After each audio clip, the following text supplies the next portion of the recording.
I found out my wife was having a secret baby with her cousin, but the DNA test proved that cousin was actually the brother she never knew she had. I was the man who had it all. If you walked past our house in the upscale suburb of Oakhaven, you would see a manicured lawn, a charcoal gray SUV in the driveway, and the sound of laughter echoing from the backyard pool. I was a senior structural engineer. I built bridges for a living. Ironic, isn't it? I spent my days making sure structures wouldn't collapse, while the very foundation of my own home was built on shifting sand and rotting secrets. Sarah was my high school sweetheart. She was an artist, ethereal, beautiful, and always a little distant. I loved that about her. I thought it was just the creative soul in her. We had 3 children together, Leo, Maya, and little Toby. My life was a predictable cycle of 60-hour work weeks, soccer practices on Saturdays, and Sunday dinners at my mother-in-law Martha's house. At those dinners, there was always one constant: Chloe. Chloe was Sarah's first cousin. Her mother had allegedly passed away when she was young, and Robert, Sarah's father, had taken Chloe under his wing. Chloe lived about 45 minutes away in a place called Silver Bay. It was a rugged coastal town, far less polished than Oakhaven. Sarah and Chloe were inseparable.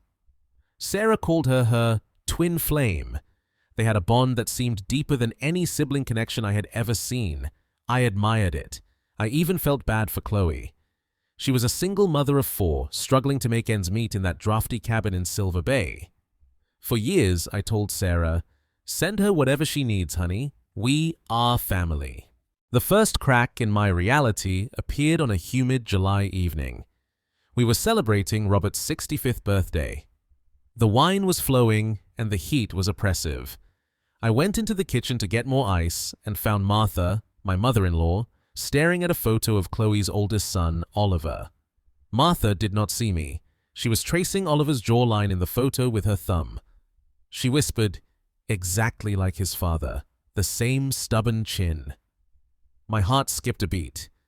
Chloe had always told us the father of her children was a traveling musician who vanished years ago. I stepped forward and asked, "Who has a stubborn chin, Martha?" She jumped, nearly dropping her glass. Her eyes were glassy. The gin had taken hold. She said, "Oh, David, you know, the family genes, they are just so dominant." That night, I could not sleep. I looked at Sarah sleeping next to me. Then I looked at a photo of my own son, Leo. Then I pulled up a photo of Chloe's son, Oliver, from social media. They did not just look like cousins, they looked like twins born years apart. I told myself I was being paranoid. I told myself that family resemblances are strange. But the seed was planted, and in the dark soil of my mind, it began to grow. I started doing something I am not proud of. I became a ghost in my own home. I started tracking our finances with a fine-tooth comb. I noticed that the charity we were sending to Chloe was not just $500 a month for groceries. Sarah was funneling nearly $4,000 every single month through a series of digital transfers and art supply purchases. One afternoon, Sarah left her iPad unlocked while she was in the shower. I found a folder disguised as a work app. Inside was an encrypted messaging thread. There were no names, only initials, S and C. The messages were thousands of lines long. They were not talking about art, they were talking about the secret. They were talking about how the kids were starting to ask questions. And then I saw the message that broke my world. It said, "Robert says we have to be careful. If David finds out the truth about who we are to each other, the money stops. And if he finds out about the new baby, it is over." New baby? Chloe was not pregnant. Sarah was not pregnant, or so I thought. I realized then that I did not know the woman sleeping in my bed. I spent the next week in a trance. I contacted an old college friend, Jason, who worked in private security. I told him I needed a quiet DNA test, not just for paternity, but for ancestry. I needed to know the link between Sarah, Chloe, and those 8 children. I invited everyone to a unity barbecue at our Oakhaven home. I played the part of the happy husband perfectly. I grilled steaks, I served drinks, and I collected samples. A discarded water bottle from Chloe, a hairbrush Sarah left on the patio, a lollipop stick from one of Chloe's toddlers.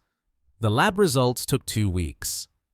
When the email finally hit my inbox, I was sitting in a parking lot, miles away from my life. I opened the file. The charts were complex, but the summary was devastatingly simple. Sarah and Chloe shared 50% of their DNA. They were not cousins. They were full biological sisters. And the father of Chloe's children was a 99% match to my children's paternal line. Robert had fathered Chloe with Sarah's aunt decades ago. But the man Chloe was hiding, the man who had fathered those 4 children in Silver Bay, was the same man I saw in the mirror every morning. No, wait, that was not right. I read it again. I realized the DNA was saying that the father of Chloe's kids was the secret son of Robert. Robert had a secret son, a son he had kept hidden, a son that Chloe and Sarah were both sharing. They were not just sisters, they were part of a localized cult of 3, curated by Robert to keep the bloodline pure. I did not cry, I simply stopped being David. I went to the bank and withdrew every cent of my personal inheritance. I packed a single bag. I left the DNA results on the kitchen island, held down by Sarah's favorite art sculpture. I am sitting now on the edge of a pier in a town they will never find. The salt spray is crusting on my skin, and the sound of the foghorn is the only thing that makes sense anymore. They say that the truth sets you free, but they never tell you that freedom feels a lot like being cast adrift in a storm. Sarah, Chloe, Robert, they built a fortress out of lies and called it a family. They used my hard work, my love, and my name to shield their connection from a world that would call it what it truly is, a nightmare. I look at the horizon and I realize that the man who lived in Oakhaven died the moment I opened that envelope, that David is gone. He was a bridge builder who forgot to check the foundations. I am not angry anymore. Anger requires a connection, and I have severed every nerve. They can have their secret house, they can have their shared blood, but they will not have my silence, and they certainly will not have my soul. The wind is picking up now. It is a cold wind, an honest wind, and for the first time in 16 years, I can finally breathe. The last I heard, the house in Oakhaven is for sale. Robert is facing a massive legal battle over undisclosed family trusts, and Sarah is living in that drafty cabin in Silver Bay with Chloe.